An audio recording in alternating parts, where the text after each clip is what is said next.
Welcome to Future Proof, Hiam Sakakini, which is a mouthful. Thank you, Penny Locasso, which isn't.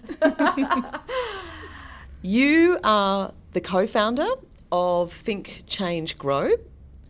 Give us the background of how this company evolved and a little bit of context in terms of your story, because it's an interesting one. Well, it hasn't evolved much because it's 2 years old, So myself and an ex-colleague who I met at Google, I spent 10 years there. We decided that it was time to try a different path. And one of the things I'm most grateful for in Google was the people that I got to meet. And Monica was one of my very close friends. So we jumped out of Google. We started ThinkChangeGrow, taking all the skills that we'd picked up in Google in terms of leadership development and teams and creating incredible cultures for people to work in. And we thought, well, why not try and bring that outside? And so we decided to set up a people and culture consulting business focusing primarily on disability and aged care sectors. Interesting. So talk to us then a little bit about what's got you excited in the context of the future and the technological evolution that we're moving into, especially in the space of disability. Oh, well, there's not, to be honest, I'm excited, but I'm also frustrated. There's not enough going on in both those sectors to pick up just the technology that exists today and use it effectively. I think we'll just bring those two sectors on light years. Simple tools like, for example, CRM tools. Yeah. And simple tools like, for example, 3D printing that's been around for quite some time can absolutely revolutionize this space. So there's a huge amount going on right now, especially in Australia, because both those sectors are going through massive changes in terms of how they're being funded. And that is actually a huge catalyst now in terms of harnessing new technologies and also changing the entire face of how customers or people who are, I suppose, have a disability or are aged are able to now,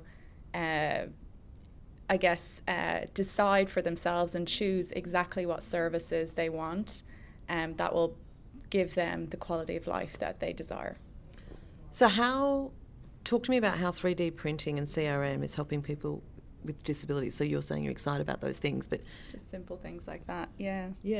Oh, simple things like, for example, agencies that would have been funded by government, block funding in the past, would have received a huge amount of funding, I suppose, just to service people with a disability, and then in terms of having technologies that underlie that wouldn't have been a priority in the past because they were given a geographic area and anybody that fell into that area would use the services of that provider. So there was no real competition for customers, let's say. Now that there is and that the whole market has been blown open in terms of those funding dollars going directly to the person with a disability, who can choose now anywhere that they want to spend those dollars on. It is now really important, for example, for those services and those agencies to really get to know their customers really intimately and keep a note of their data somewhere. So hence a CRM tool that would have been used in any normal business is now being rolled out in those types of organizations. And some of them had them in the past, but probably not using them to their full potential. What are the benefits to people with disabilities now that they've got, I think, as you said, the dollars in their hands? Obviously, they can then, there's going to be providers out there that actually have to meet their needs, yeah? Yeah. So talk to me about how they benefit from having these dollars now. How is the purchasing decision different? The purchasing decision now, as I say, lies in the hands of the person who has the need, and they have the whole goal behind it was choice and control. So if you have the choice and you have the control, then providers have to meet your needs, whatever they may be, and figure out really creative and innovative ways of doing that, because we don't want them as providers to be under stress and not be able to fund that effectively. So that's it's a real delicate balancing act that's happening right now in the market. It's a quantum leap, I feel, in terms of how Australia is facing the needs of people with disability and people who are aged. And I don't think we'll see the like of this shift again in our lifetimes. It's really quite exciting. And as I say, we just come in at this incredibly interesting time, coming from a background of technology, disruption, growth from Google's perspective, and taking as much as we can from there and trying to apply it into these sectors and organisations that will allow us to support them. What does success look like for you in the context of what you're doing? What would be sort of utopia for you? I think the main differentiator, apart from harnessing technology, is actually the workforce. People are the differentiator in terms of the types of services, either people who are aged and maybe isolated, or who have a disability and maybe want to be integrated or included in society more. And they're going to need literally people who can come in the morning and support them from the time they wake up to the time they go to bed. And I think, so people will be the differentiator, and the level of human interaction will be the differentiator in the future. You won't be seen, if you have a disability anymore, as a list of tasks on somebody's to-do list. You'll be seen as a human being with goals and aspirations and dreams, and I think that will be just beautiful to witness in the future. You and I sat on a panel recently for Salesforce and had a conversation where we met around gender equality, and I'll never forget what you said about product development. Do you remember what you said about product development? You said if we developed products from the get-go for people with disabilities, they would be products that everyone would buy, because they'd be totally inclusive from the very beginning, rather than creating products for the masses and then trying to adapt them for people with disabilities. Absolutely. And I just thought that was such an insightful way to look at product development. So is there anyone out there that's actually doing that you know of? Well, I think Apple is a great example. They build all their technologies from the point of view of how is somebody with any kind of disability, whether it's hearing, motor skills, how are they going to access that piece of technology? And I think that's wonderful, because people who don't have those issues don't really know that they've been built from that point of view first, but at least those that do have complete access. But also nearly everyone's got an iPhone. Yeah. So look at the penetration in terms of designing in that way. Yeah. People love the product. Absolutely. Yeah. So it's such an enabler. It's so empowering. But even just the simplest of things, like I think I said at that panel, I've noticed more and more inclusive playgrounds. For example, I have a 3-year-old who has a disability, and I thought to myself, kids that don't have a disability don't actually know they're in an inclusive playground. It's just cooler stuff that they're looking at and being curious and jumping all over. But at least kids who have any kind, that maybe can't sit upright, can go into a swing that has a back on it, and can lie kind of at an angle, and enjoy that swinging experience that they can't in a normal, or not normal, I suppose, a non-inclusive playground. So why not just do that with every playground? Why not start from that point of view first? Or from a housing perspective, we're all going to get old at some point. We all might fall, have a stroke or something like that. Why not build houses with wider hallways or ramps or whatever it might be, so that we don't have to retrofit later? It's so true. I've got a father with disability, and he's still living in a house that's got 10 stairs up the front and 10 stairs up the back. And you become a prisoner. He can barely walk, he crawls basically, Yeah. but he won't give up and he won't move. Yeah. And it's just so frustrating because it's you know, it's almost a suicide mission because I'm waiting to find him on the back step. You know, it's so interesting. I totally agree with you. So talk to me about what's got you disturbed about the future. Or concerned. Concerned about the future. You know, as I mentioned before, you know, I do have a child with a disability, and I do remember the world completely changing for me when she was born, and she had a bit of a car crash of a birth, and my biggest fears for her were, would she find love? Would she be included? Would she ever reach her potential? And I had no idea the severity of that disability. I remember walking back into work after maternity leave with the same worries and anxieties. And I remember the lift opening, and I looked at the door to the office, and I thought, if my daughter ever, you know, got out of that lift, she actually wouldn't be able to open that door. It would be too heavy if she was in a wheelchair. And I do remember thinking to myself, now, how many, when we think about it, 1 in 5 human beings in Australia has a disability. How many of them are just automatically discounted and excluded just for the fact that we have a heavy door on a building that they just can't get through without another person to support them? How many people do we not see every day just because they just can't even get through their mind of, how am I going to get out of here and get down the road? Like your father, for example, it's just too much. Yeah, you know, just to go out for a coffee. Things like that I feel like should have been solved by now. My eyes were closed to this issue until having a child that I worried for her future.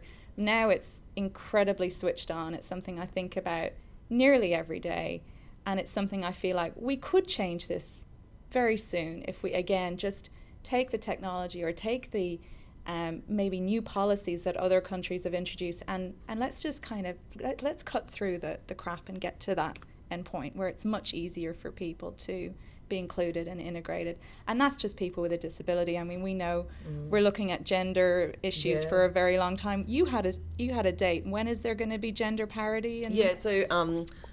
So I always love the comparison. Singularity will be realised by 2045, according to Ray Kurzweil, which is the point at which technologies evolve beyond human imagination, or AI is smarter than us. Yeah. And yet we can't reach gender parity in the workforce based on Lean and McKinsey's recent report for another 200 years. Oh, and what I find so interesting about that statistic is, what does it say to us in the context of what we value most? Because there's a lot of talk, there's a hell of a lot of talk around gender equality, but our actions always speak louder than the words. And our actions say we value technology, we value convenience, and we value the dollars that can create. And we don't see the same value in gender equality. Yeah. And it's the same with disability. I mean, it is an absolute need, but I guarantee you the barrier is financial. Yes. Yeah. Well, hopefully no more. $22 billion is being pumped into the economy now through NDIS, the National Disability Insurance Scheme, which is putting the dollars into the hands of the people that have choice and control now. And that's more than, you know, the government spends on defence. So we're seeing it, like I said, this is a huge shift, huge shift, and we're only seeing the beginnings of it really now, although it's been coming for quite some time. So it's an interesting time. 5 years from now, we should sit down again and have this conversation and look around us and see if there's massive change. I'll hold you to that. So I'm always happy to have coffee with you.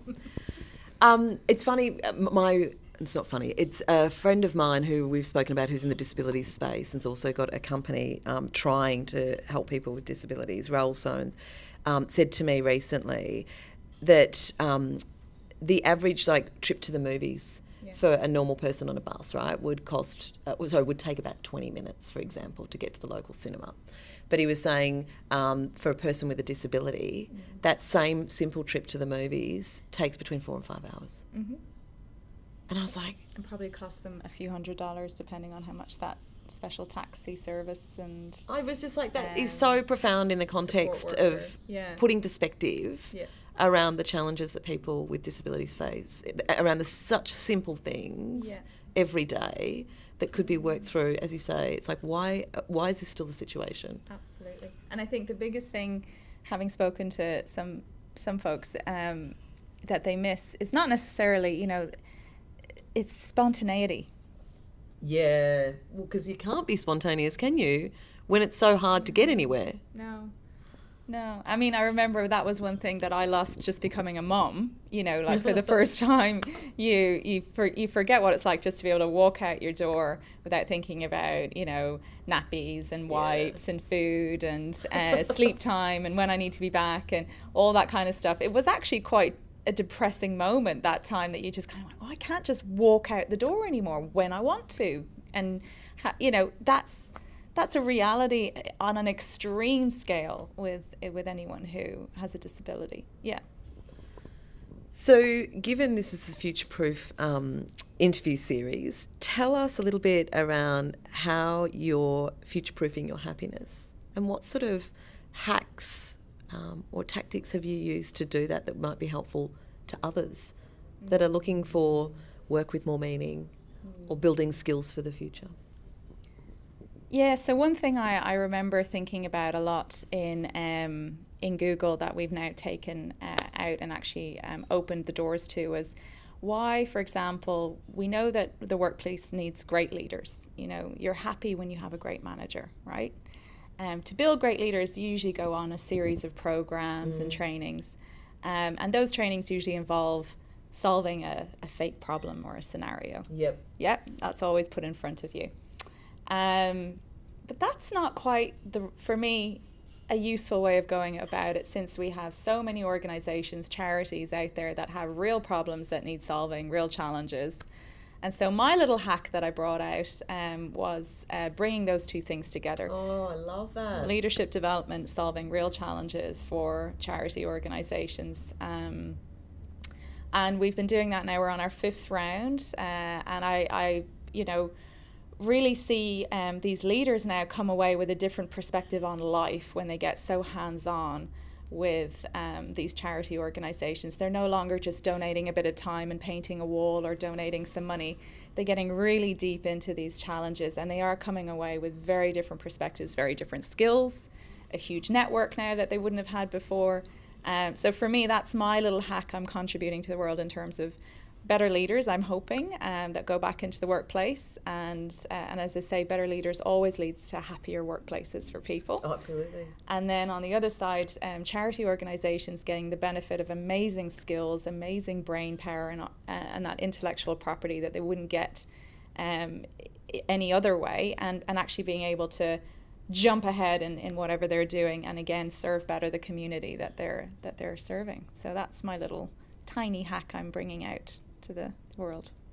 That's brilliant. Well, myself and Monica, I'm taking total credit here. Myself, Monica, and the team. I love that, because you're solving two problems at the same time. You're helping leaders become better leaders. Yeah. You're shifting perspectives, which is amazing. You're creating empathy around issues that they wouldn't have had, an understanding potentially about.